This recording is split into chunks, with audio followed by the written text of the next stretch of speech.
오늘 수요예배 말씀 제목은 행복의 필수 조건입니다. 제목을 행복의 필요 조건이라고 생각하다가 아니야, 이것은 필수 조건이야. 그래서 행복의 필수 조건이라고 제목을 정했습니다. 금주 말고 지난 주일에 제가 전도서 5장 말씀으로 해 아래서의 삶 즐겁게 삽시다라는 말씀을 전했습니다. 설교 후에 성도님들이 말씀을 듣고 좋았다는 그런 말씀을 저한테 자꾸 해주었습니다. 어떤 성도님은 우리에게 행복을 주는 좋은 활동이 무엇일까? 목사님께서 이렇게 그 도표로 이렇게 설명하는데 거기 그 X축, Y축 할 때 제1구간에 있는 그 즐겁기도 하고 또 의미도 있는 그 일이 무엇일까 하는 것을 눈여겨봤다고 말씀하는 겁니다. 또 어떤 성도님은 그동안 일을 할 때 너무 심각하게 이렇게 여기고 살았는데 근본 말씀을 듣고 마음의 여유를 갖게 되었다라는 말씀을 해주었습니다. 제게도 해 아래서의 삶과 이를 바라보는 관점이 근본 그때 주일 예배를 준비하면서 새로워졌습니다. 저는 지금까지 살면서 일하는 노예처럼 어쩌면 살았을지 모릅니다. 그리고 제가 지금까지 살면서 우리 부교육자들에게 이렇게 제가 강하게 질책했던 것은 그렇게 사는 것이 하나님을 잘 섬기는 것이라고 제 자신이 갖고 있었던 생각입니다. 그래서 일부러 제가 뭐 성격이 나빠서 그런 게 아니고 하나님의 사역자들은 열정적으로 최선을 다해서 죽을 둥 살 둥 이렇게 하는 것이 저는 훌륭한 사역자라고 생각했던 것입니다. 그런데 그런 관점만이 아니라 우리는 하나님의 사랑받는 자녀라는 것입니다. 일을 잘하든 못하든 무조건 하나님의 사랑받는 자녀라는 거예요. 예수 그리스도 그분을 그 십자가를 의지하고 성령으로 거듭난 하나님의 자녀라면 누구든지 하나님의 사랑받는 자녀라는 것입니다. 그래서 자녀는 종처럼 일하지 않습니다. 그리고 자녀는 아버지가 자기보다 더 뛰어나다는 걸 알기 때문에 아버지 일을 돕지만 마치 아버지가 돌보지 않은 것처럼 그렇게 마치 쫓기듯이 하지 않습니다. 내가 부족하면 아버지가 그 부분을 채워줄 것으로 믿어야 됩니다. 그것이 진정한 믿음입니다. 진짜 믿음이에요. 그래서 어떨 경우에는 교회 안에서 이게 최선을 다해서 하고 열심히 하시는 분이 오히려 믿음이 없을 수도 있습니다. 왜냐하면 하나님의 일하심을 믿는 사람은 사람이 노력하지만 어떤 공간에 부분에 하나님이 일하실 것을 기대하고 그 공간을 남겨둬야 합니다. 근데 그 공간을 인간의 힘으로 다 채워보려고 하는 경우가 있거든요. 하나님의 일을 위한다고 하나님의 일을 한다고 하지만 실상 내가 다 하는 것입니다. 그렇게 일하는 건 아닙니다. 정말 우리가 하나님이 살아계시고 하나님이 이렇게 만사를 주관하시고 또 우리 교회의 주인이시라면 우리가 일하는 것 못지않게 하나님도 은밀한 방식으로 늘 일하십니다. 그걸 믿어야 합니다. 눈에 보여야만 믿습니까? 내 눈에 다 보이면 영이신 하나님의 일이 다 내 눈에 다 보이겠어요? 그렇지 않아요. 내가 우리 예수님의 비유 말씀에 그 뭡니까 밭에다 씨앗을 심어놨는데 내가 자고 일어나는 중에 이게 다 자란다는 말씀 나오죠. 내가 자고 일어났는데 계속 이게 무럭무럭 잘 자란다는 거예요. 뭐예요? 내가 손 안 봐도 이게 지금 자란다는 거예요. 하나님이 자라게 하신다는 거죠. 그래서 항상 정말 하나님과 동행하는 사람은 내가 할 수 있는 영역은 열심히 하지만 충성돼야 하지만 항상 하나님의 일하심의 영역이 내 삶에 있다는 것을 그 영역을 꼭 인정하고 내가 좀 부족해도 하나님이 그 나머지를 잘 채워주실 것이다. 내가 구멍이 숭숭 이렇게 뚫어지게끔 일을 했어도 하나님이 그 부분을 채워주실 것이다. 그 믿음을 가져야 됩니다. 그렇지 않으면 우리가 하나님을 일을 한다고 하면서도 노예처럼 일할 수 있습니다. 계속 말만 하나님이 내 삶에 일하신다고 생각하지 내가 그걸 다 해야 됩니다. 완벽주의는 오히려 불신앙일 때가 많습니다. 완벽주의는. 그래서 이제 제가 이번 설교 말씀을 그때 제가 지금까지 그렇게 살았던 삶, 해 아래서의 삶을 살 때, 일을 바라볼 때 그렇게 사는 것이 아니구나 해서 해 아래에서의 삶 즐겁게 삽시다라는 말씀을 전했습니다. 그 말씀은 그럼 우리가 일을 하지 말고 그냥 뭐 대충 아무렇게나 해도 된다, 그게 아닙니다.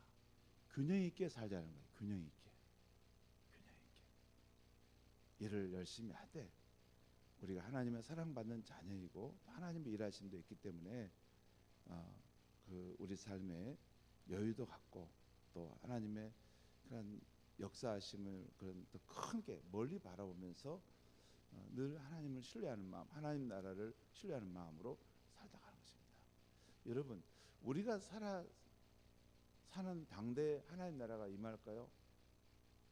아마 많은 믿음의 선진들 가운데 우리가 사는 당대에 하나님 나라가 임할 것이라고 생각하고 아마 달려간 사람들이 많이 있을 것입니다. 저는 그런 사람, 그런 선진들을 정말 존귀히 여기고 훌륭하다고 여깁니다. 그런데 우리가 그들이 사는 삶의 생애 여정 속에 하나님의 나라는 임하지 않았습니다. 하나님의 나라는 정말 우리가 사모해야 하고 빨리 임하기를 바라지만 하나님의 나라는 우리와 전적으로 달리 하나님께서 큰 계획 속에서 그 나라를 계속해서 이루어가고 계신다는 거예요. 그래서 우리가 할 일만 잘하면 됩니다. 할 수 있는 데까지. 아무튼 해 아래에서의 삶 즐겁게 삽시다라는 것은 우리가 일의 노예로만이 아니라 일을 하되 하나님의 사랑받는 자녀로서 이렇게 기쁨 가운데 늘 사역에 동참하는 삶, 일과 삶의 균형을 갖추자라는 그런 뜻으로 말씀 전했습니다. 그때 주일 설교에서 행복이란 뭘까에 대해서 말씀드렸는데요. 행복은 즐겁고 만족한 마음의 상태라고 했습니다. 국어사전에 찾아오면 행복에 대한 정의가 두 가지 나와요. 운처럼 내게 찾아온 좋은 일, 이것이 행복의 하나고, 또 하나는 즐겁고 만족스러운 마음의 상태, 여기 행복입니다.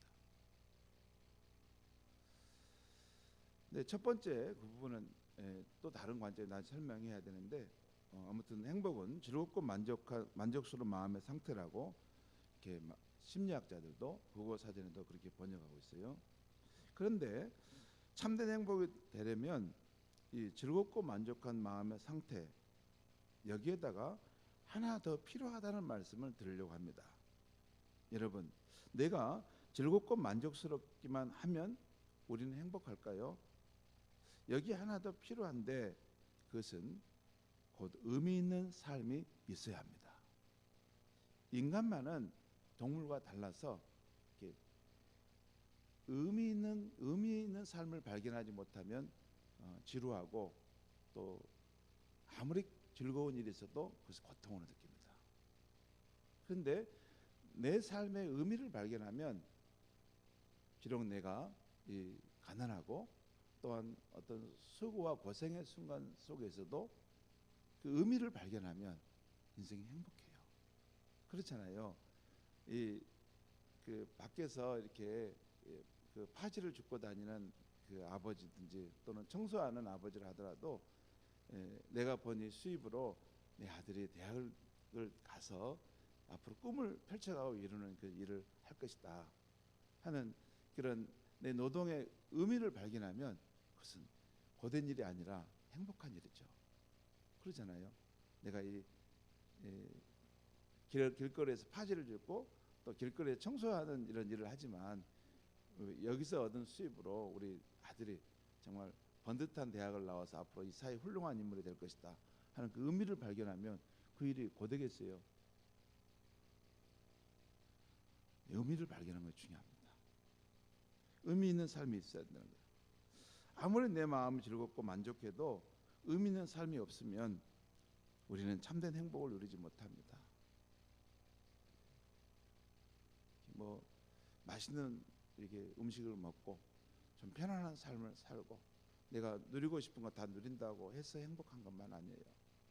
반드시 인간은 의미 있는 삶의 활동이 내게 있어야지, 그래야지 참된 행복을 은은하게 느끼게 되는 것입니다. 그래서 해 아래서의 삶을 즐겁게 살려면, 행복하게 살려면 다음 세 가지 요소가 필요합니다. 처음은 좋은 활동, 두 번째는 좋은 관계, 세 번째는 의미 있는 활동입니다. 좋은 활동은 우리에게 행복을 주는 좋은 활동이죠. 그때 제가 도표로 이렇게 쭉 설명해 드렸죠. 먹는 것, 또 수다 떠는 것, 노는 것, 또 취미생활, 산책, 운동, 또 문화생활, 또 자원봉사, 여행들, 이런 것들이 이런 우리에게 행복을 주는 활동이라고 했죠. 여러분, 실제 여러분들과 제가 이런 걸 다 추구합니다. 이런 것 않고 뭐 나는 영적인 것만 추구하고 산다, 그런 사람 없습니다. 그런 사람 없어요. 이건 인간이 행복한 삶을 위해서 가장 기본적인 바탕이 되는 것이에요. 우리가 음식을 맛있게 먹고 또 우리가 좋은 사람, 가까운 사람 만나서 이렇게 수다 떨고, 수다 떠는 거 여자분들 못하게 하면 아마 어려울 텐데요. 수다 떠는 것이 너무 중요하잖아요. 뭐 수다 뜬다는 건 나쁜 의미가 아닙니다. 그냥 뭐 우리 자기 삶에 이런 이야기들을 서로 뭔가 소통한다는 거죠. 뭐든지, 자녀의 문제든지 또는 가정의 문제, 직장의 문제든지, 이렇게 뭔가 좋은 일이 있을 때 또 힘든 일이 있을 때 그걸 이야기를 나눈다는 거, 소통한다는 거 얼마나 행복입니까? 힘든 일을 나누면 그것이 감해지고, 기쁜 일을 나누면 또 그 기쁨이 함께 상대방도 기뻐해 주니까 좀 좋지 않습니까? 그것도 행복입니다. 또 노는 거, 우리 알게 모르게 노는 것이 중요합니다. 그 다음에 취미 생활, 산책, 운동, 그 다음에 영화 시청, 또 여행이라는 걸 말씀했어요. 여행이 가장 높은 단계에 있다겠죠. 여러분, 우리가 크리스찬이라고 해서 우리가 항상 기뻐하라, 범사에 감사하라, 뭐 이런 말씀 그렇잖아요. 이런 말씀 따라서 이게 삶이 어렵다고 해서 막 마음의 해로만 막 돌리면 실제 밖에는 이렇게 아무런 즐거움이 없는데, 기쁜 일이 없는데 막 마음의 해로만 되면 마음의 해로 타버립니다. 인간은 영적인 존재만이 아니라 몸도 가지고 있어요. 그러니까 몸의 활동이 이렇게 좋은 활동을 해서 우리에게 행복을 줄 수 있게 되면 그 영향을 받아서 우리 마음도 행복해 줄 수 있는 것입니다. 그러니까 두 가지가 다 필요해요. 물론 환경이 척박하고 환경이 정말 그 공공의 가난한 상황이어도 그 마음이 예수를 향한 믿음과 성령의 충만함으로 그 환경을 극복할 수 있는 천국의 마음 되기도 해요. 그것도 있습니다. 정확하게 있어요. 그렇지만 밖에 있는 삶의 환경, 우리 몸이 또 힘들 때는 산책을 한다거나 또 좋은 사람 만나서 삶의 어려움들을 나누다 보면 우리 인생의 마음이 다시 회복되는 것이죠. 자, 좋은 활동이 있어야만이 우리가 즐겁게 산다는 거죠.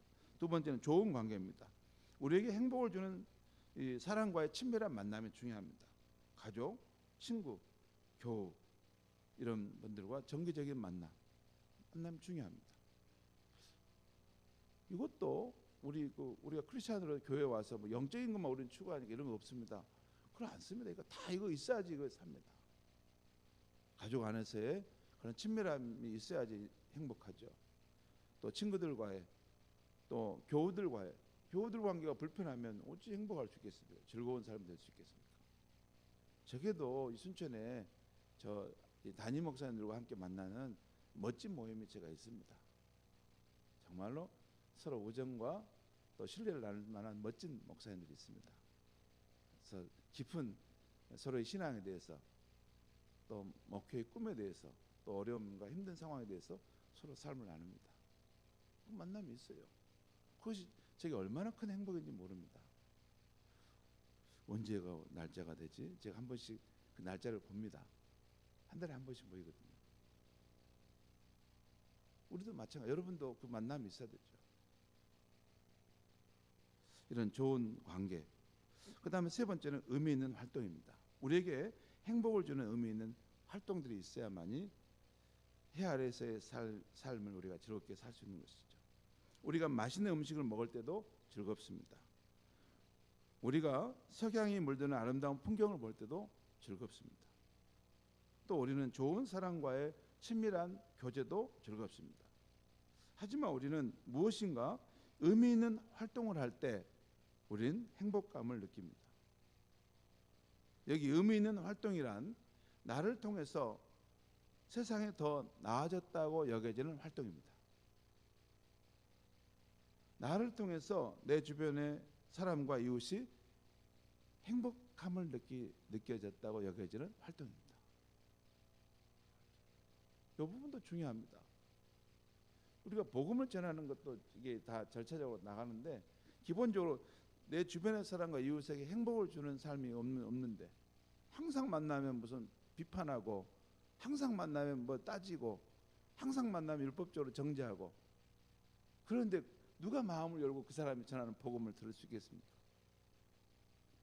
우선 그 사람의 삶에 그 행복함이 있어야, 삶의 기쁨이 있어야 되고, 그리고 그 주변 사람들의 그 영향력을, 선한 영향력이 나타나야지. 그 사람들이 나를 볼 때 저 사람은 도대체 저 삶의 마음에 누가 계획이 있기에 저 사람은 왜 저렇게 삶이 기쁘고 행복할 수 있을까? 이렇게 불행한 인생, 이렇게 공고한 세상에서 저 사람은 왜 이렇게 행복하게 사는 거야? 그게 느껴져야지 그 사람의 말을 경청하지 않겠습니까? 옆에서 보고 있으면 그 얼굴 표정이나 그 사는 모습 보면, 아유, 나 저 사람 잡혀가고 싶지 않아. 저 사람이 뭘 믿는다 하더라도 따라가고 싶지 않아. 그러면 무슨 의미가 있습니까? 가끔 제가 이렇게 저 자신의 거울을 내가 한번 봐요.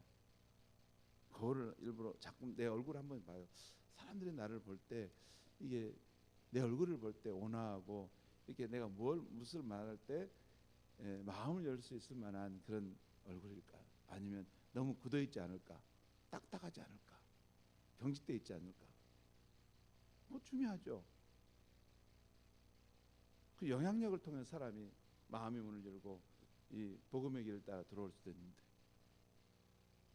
그래서 의미 있는 활동이란 세상이 나로 인해 더 나아졌다는 그 여겨지는 활동이고, 또 내 주변의 사람과 이웃이 행복해져가는 것을 보는 것, 그것이 의미 있는 활동이라고 할 수 있겠습니다. 그렇다고 의미 있는 활동이란 지나치게 무거운 것만은 아닙니다. 예를 들어 나라를 위하고 정의를 위하여 자신을 희생하는 삶, 순교자처럼 사는 삶, 이런 것 같이 크고 무거운 활동만이 의미 있는 것은 아니에요. 그것도 의미 있긴 있죠. 그보다도 작고 일상적인 활동에도 의미가 있습니다. 예를 들어 아이에게 한글을 가르쳐 깨우치는 것, 또 사랑하는 친구의 기념일을 챙겨주는 것, 또 자기 집 화초를 정성껏 키우는 것, 나이 든 부모님께 안부 전화를 자주 하는 것, 맡겨진 일을 제 시간에 해내는 것, 아내를 위해 설거지하고 또 쓰레기 봉투를 버려주는 것, 다이어트와 같은 자기와의 약속을 책임 있게 지키는 것, 이것도 그 사람에게 의미 있는 일이 될 때는 그 사람의 행복을 줄 수 있습니다. 그런 거 있죠. 예. 다이어트를 하려고 하는데 이게 자기 약속을 잘 이렇게 해가면 그게 나름대로 의미 있는 삶을 하는 거 아니에요. 댄 엘리얼리라는 이 심리학자가 있는데 그 사람이 실험을 했는데 작은 일을 할 때도 의미 있는 활동이 중요하다. 그래서 물론 큰 일, 이 절대절명의 상황 속에서도 우리가 이 삶의 의미와 목적을 따라 하는 것도 당연히 중요하지만 작은 일을 할 때도 의미 있는 활동이 중요하다는 거예요. 이런 실험을 해봤어요. 이 A4 용지 거기에 글, 이 문장이 이렇게 빼곡히 써 있는 이런 A4 이런 용지들 나눠주면서 그 안에서 특정한 알파벳, 예를 들어서 C 또는 F 이런 특정한 알파벳을 찾아서 체크해내라는 것입니다. 한 장당 1,000원의 수고비를, 한 1달러의 수고비를 주었다는 것이에요. 근데 한 장을 마치면 또 다른 용지를 받아서 계속 일할 수 있었답니다. 그러니까 자기가 일한 만큼 그래서 계속 1달러 받으면 많이 받아갈 수 있겠죠. 그래서 참가자들은 자신이 완수한 페이지 수만큼 돈을 받을 수 있었다는 것이에요. 그런데 여기서 두 집단으로 나눠서 실험해 봤다는 거죠. 한 집단은 다 쓴 거기에 만약 C, F를 찾는다면 그것을 다 찾아내는 찾아낸 후에 그 종이 위에다가 자기 이름을 써서 그걸 내라겠다는 것이에요. 그래서 받고 또 새로운 종이를 받아 또 하고 또 자기 이름 써서 내고 받고. 근데 또 한 집단의 경우는 종이에 이름을 적게 하지 않고 그냥 이름 쓰지 말고 그냥 막 그 알파벳 체크만 해서 내라는 거예요. 그리고 종이를 내자마자 바로 그걸 파쇄기에 넣어가지고 그걸 파쇄해 버렸다는 거예요. 어떻게 됐을까요? 한 팀은 그 CF라는 그 무료한 일이지만 자기 이름을 써서 그렇게 해서 계속 내라고 했고, 한 팀은 이름 쓸 필요 없이 그냥 써서 내면 바로 버리고 파쇄하고 또 종이 받아서 이렇게 하게 했다는 거예요. 어느 쪽이 더 잘 됐을까요, 여러분? 이름을 쓴 쪽이 더 잘 됐을까요? 예, 이름 쓴 쪽이 더 잘 됐다고 생각하면 손 들어보시죠. 예, 내려보시죠. 이름이 안 쓴 쪽이 잘 됐다고 생각하는 사람 손 들어보시죠. 이름이 안 쓴 쪽이 잘 됐다는 것은 거의 없습니다. 이름이 안 쓰고 그냥 그 파쇄해 버리는 거, 그거 정말 무의미한 일이잖아요. 근데 그 단조로운 일이지만 거기다 자기 이름을 써가지고 거기다가 이렇게 계속 내놓고 이렇게 쌓이게 했다는 거, 그 자기 책임감을, 의미성을 거기 찾았다는 거예요. 그래서 그 일이 더 잘 됐다는 거예요. 무슨 말씀이냐, 이렇게 자기 이름 하나 적은 것, 그것 속에서도 자기 일의 의미를 발견하는 것이 인간이라는 것이에요. 의미가 있냐 없냐가 이렇게 삶의 인간의 행동의 차이를 크게 낸다는 것입니다. 우리도 그렇잖아요. 주보에 보면 우리 자기 이름이 나오잖아요. 내가 뭘 한 거에 대해서 이름이 나오잖아요. 만약에 그 이름이 없이 만약 한다면, 예를 들어 성경 통독하는 것도 좀 더 이렇게, 그렇죠. 교회에서 이렇게 의미를 부여하고 그 뜻을, 하나님 나라에 이게 가치 있는 것이라고 여겨져서 그것을 계속 이렇게 하니까 많은 사람들이 참여하는 거죠. 이렇게 인간의 행복은 의미를 발견하는 삶에서 본다는 것입니다. 그러니까 맛있는 음식을 먹고 즐겁고 내가 만족스러운 것만 그렇게 많은 것은, 동물은 그렇지만 인간은 그렇지 않다. 인간은 내 삶 속에서 의미 있는 일을 함으로써 보람을 느낀다는 것이죠. 여러분, 그 의미 있는 삶과 관련해서 그 자신의 사명과 또 자신의 어떤 일을 성취한, 꿈을 성취하는 것이 아주 중요한 의미가 있어요. 사람이 어느 때 행복했냐, 어느 때 참 즐겁냐 하면 자기가 꿈꾸는 그런 일들을 이렇게 이루게 될 때 사람이 행복하지 않습니까? 아무튼 이 사명을 위한 삶을 살아갈 때, 또 그 자기가 이 목표한 일을 성취할 때, 거기서 이제 우리가 의미성을 찾는 것이죠. 아무튼 인간은 이 의미를 발견할 때 그 안에서 인생의 행복과 즐거움을 느낀다는 것입니다. 성도 여러분, 저는 해 아래에서 살아가는 우리 성도님들이 즐겁고 행복하게 살기를 바랍니다. 솔로몬의 이 전도서의 말씀대로 해 아래서의 삶은 여러 면에서 부조리하고 지식의 한계 안에서의 삶이고 하나님의 인생들에게 수고하게 하신 삶입니다. 전도서 말씀을 보면 그걸 이렇게 우리 인간의 삶에 이런 것들이 이런 한계가 있구나. 하나님이 우리 인생들에게 수고하게 하신 삶이구나. 그렇지만 그래도 우리 그리스도인들은 예수 그리스도의 십자가 보혈의 은혜를 받았고 또 성령으로 중생해서 하나님의 축복된 나라에 속하게 된 사람들이기 때문에 우리는 해 아래만이 아니라 해 위에서의 삶도 찬란하게 바라보고 가는 삶이기 때문에 우리는 해 아래 살지만 즐겁게 행복하게 살 수 있는 사람들입니다. 어떠한 불우한 환경에 처했을지라도 우리는 천지의 주제이신 하나님의 사랑받는 자녀들입니다. 예수님께서 그의 성령으로 저와 여러분 안에 오셔서 지금도 함께하고 계십니다. 진짜 그렇습니다. 그래서 우리는 어떤 환경에서도 찬송가 438장대로 찬송가 438장이 뭐죠? 내 영혼이 은총 입어 중환 짐 벗고 보니 슬픔 많은 이 세상도 천국으로 화도다. 그렇죠. 주 예수와 동행하니 그 어디나 하늘나라. 이게 크리스천의 삶의 행복이죠. 슬픔 많은 이 세상도, 왜 찬송가에 가면 슬픔 많은 이 세상도 천국으로 화도다. 여러분, 그 찬송이 왜 성도들에게 그렇게 사랑받는 찬송으로 불러드릴까요? 이 세상의 삶은 슬픔이 있는 세상이라고요. 여기는 천국이 아닙니다. 천국이 아니에요. 사람들은 이 땅에서 천국에 있는 것처럼 모든 것을 다 만족하고 채워야지 행복하다고 생각하는데 아닙니다. 그러면 우리가 천국에 갈 필요가 없습니다.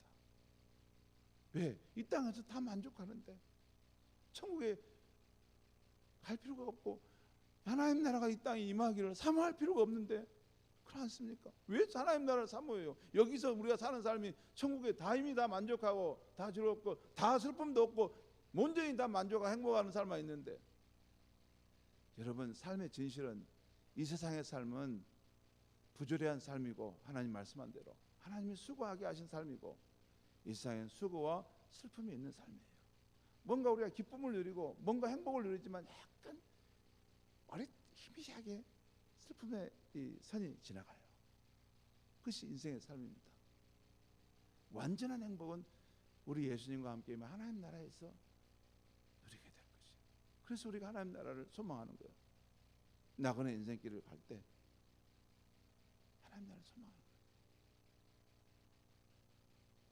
여러분, 우리가 하나도 몸이 아프지도 않고 죽을 때까지 100% 건강하게 살다 가면 그 사람이 죽는 순간에 하나님 나라 가고 싶겠어요?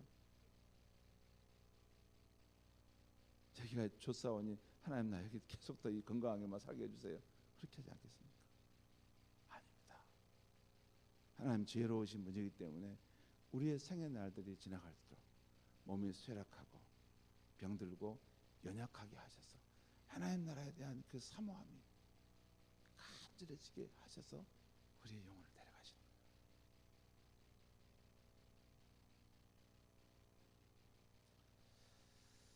여러분, 우리는 예수 그리스도 안에서 해 위에서의 그 삶도, 찬란한 삶도 우리는 바라보는 사람들이 되었기 때문에 이 땅에 살면서도 이 슬픔이 있는 삶이지만 그 안에서도 천국을 경험하며 살 수 있습니다. 또한 우리 찬송가 191장의 가사대로 주의 성령께서 나와 동행하시고 모든 염려하시니 나는 숲의 새와 같이 기쁘다 하며 살 수 있어요. 여러분, 분명히 밖에는 환난과 우리 삶에 염려와 근심이 있긴 있어요. 그렇지만 또 한편으로는 그것을 극복할 수 있는 숲의 새와 같은 그 기쁨이, 마음의 천국이, 주님이 나와 함께 하신다는 그것이 내 안에 있어요. 그것이 크리스천의 삶입니다. 이게 이중적인 것이 교차되는 거죠. 역설적인 것이 교차되는 거예요. 현실적인 삶에는 우리의 삶에 불안과 염려와 슬픔이 이렇게 밀려 들어오지만 또 한편에는 하나님 나라의 그 사랑과 소망, 성령께서 우리 삶에 내가 너와 함께한다, 힘을 내라, 그 나라에 가기까지 내가 너를 떠나지 않을 것이다 하는 그 말씀을 우리가 듣고 살아가는 것입니다. 그런데 이렇게 살면 제일 좋죠. 근데 여러분, 우리 각자는 다 믿음의 단계가 다 다르고 또 전체적으로 연약한 믿음을 가졌기 때문에 환경이 거친 풍랑을 보면 목사인 저도 순간순간 낙심할 때가 있어요. 그럴 때는 우리 마음에 성령과 믿음의 충만함을 구해야 합니다. 정말 저는 구합니다. 그런데 동시에 우리는 또 좋은 활동, 좋은 친구와의 관계를 통해 마음의 힘을 얻고 삶의 에너지도 채워야 합니다. 하나님께로부터 오는 것도 중요하지만 내가 몸에 좋은 활동을 통해서 또 좋은 믿음의 사람들을 만나서 그들로부터 오는 힘도 얻어야 돼요. 내 몸의 활동, 좋은 관계로부터 오는 것 하나도 없이 하나님께로만 막 다 받아야 된다. 그것도 비정상적인 것입니다. 물론 하나님께로부터 오는 믿음의 능력, 성령의 충만함, 이것이 우리 삶의 원천이라고 말이죠. 하지만 이 중심점으로 해서 그 주변에 있는 우리가 몸에 건강한 활동도 하고 좋은 사람과의 만남을 통해서 계속 힘을 얻어서 그 나라 가기까지 우리가 믿음의 길을 힘있게 준비해서 가야 되는 것입니다. 여러분, 그리고 오늘 예수님 말씀대로 가난한 자를 구제하는 일, 곧 의미 있는 일을 해서 삶의 기쁨을 얻어야 한다는 것입니다. 오늘 마태복음 6장 이 말씀에 보면 예수께서 가난한 자, 어려움에 처한 자를 구제할 때 은밀하게 하라고 했어요. 사람들 앞에 나팔 불지 말고 은밀하게 하라. 그러면 은밀한 중에 보시는 너희 아버지께서 갚으시리라. 여러분, 은밀한 중에 보시는 아버지께서 너가 참 착하구나, 네가 정말 네가 선한 삶을 살고 있구나. 예, 하나님 아버지께서 악인과 선인에게 다 햇빛과 비를 주듯이 내가 참 선한 마음의 삶을 살구나. 그래서 하나님께서 우리의 삶에 축복으로 갚아주신다는 거죠. 성도 여러분, 우리가 사는 이 시대는 깨어진 세상입니다. 깨어진 세상이에요. 그래서 아파하는 세상이에요. 하나님과의 관계에서, 내 자신과의 관계에서, 이웃과의 관계에서, 만물과의 관계에서 깨어진 세상에서 우리는 살고 있어요. 근본에 이 터키에서 일어난 지진도, 그 투르기에죠, 일어난 지진도 자연과 인간의 관계가 깨어진 결과로 일어난 재난이죠. 우리가 근본에 재난당한 터키인들의 슬픔을 정말 함께 생각해주고 그들의 회복을 위해서도 우리가 기도를 해야 합니다. 그런데 우리가 사는 이 세상은 깨어진 세상이에요. 여러분, 우리 공동체 안에서도, 우리 가까운 이들 가운데서도 가정의 깨어짐으로 인해서, 몸이 아픈 질병으로 인해서, 생활고의 어려움으로 인해서 우리가 돌아봐야 될 이웃들이 있습니다. 깨어진 세상에서 고통을 겪고 있는 사람들이 있어요. 인간의 욕망과 죄악으로 인해서 이 남보다 더 어려운 처지에서 공고하게 삶을 살아가는 사람들이 있습니다. 우리 하나님 아버지는 그런 공경에 처한 이들을 위하는 삶을 기뻐하셔요. 이 세상을 정의롭고 공의롭게 공평하게 만드는 것도, 사회 구조를 그렇게 만들어가는 것도 우리가 해야 될 일이지만, 바로 우리 눈앞에, 우리 삶의 현장에 깨어진 세상으로 인해서 고통을 겪고 아파하고 그런 사람들을 볼 때 그들을 위하는 삶을 사는 것 하나님이 기뻐하신다는 거예요. 야고보서 1장 27절에 하나님 아버지 앞에서 정결하고 더러움이 없는 경건은 곧 고아와 가부를 그 환난 중에 돌보고 또 자기를 지켜 세속에 물들지 아니하는 그것이니라. 이 말씀 들으면 자기를 지켜 세속에 물들지 않은 이쪽만 보면 안 됩니다. 우리 주변의 공경과 어려움에 처한 이들을 돌아보고 사랑으로 그들을 세워가는 것, 하나님 기뻐하신다는 거예요. 또한 장차 인자로 오실 우리 예수님께서도 마태복음 25장에 보면 그 앞에 심판하실 때 두 부류를 나눈다고 하잖아요. 한 부류에게 말하기를 너희는 내가 줄일 때 먹을 것을 주었고, 내가 헐벗을 때 내게 옷을 입혀 주었고, 내가 나그네 되었을 때 너희는 영접해 주었고, 내가 몸이 아플 때 너희는 나를 돌아봐 주었다. 주님, 언제 우리가 그런 일을 했습니까? 너희 가운데 지극히 작은 자의 한 사람에게 한 게 바로 그게 내게 한 것이다.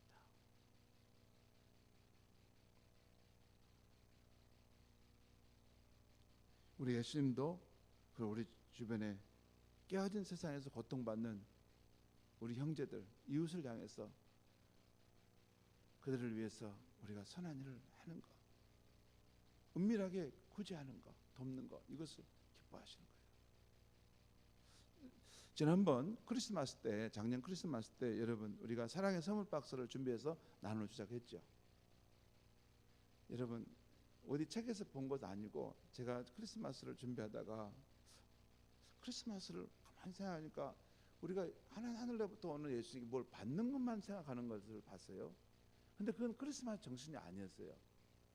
크리스마스 정신은 우리의 것을 나누는 것, 하나님 아버지께서 자기 독생자까지 우리에게 내어주었던 것처럼 우리의 가장 귀한 것을 베풀고 나누는 것이어야 된다라는 그 깨달음을 주셨어요.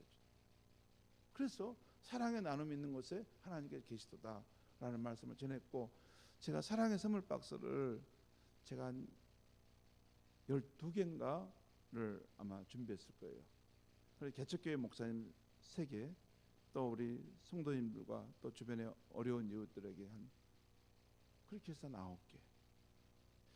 근데 그 전에 그때 눈이 많이 왔어요.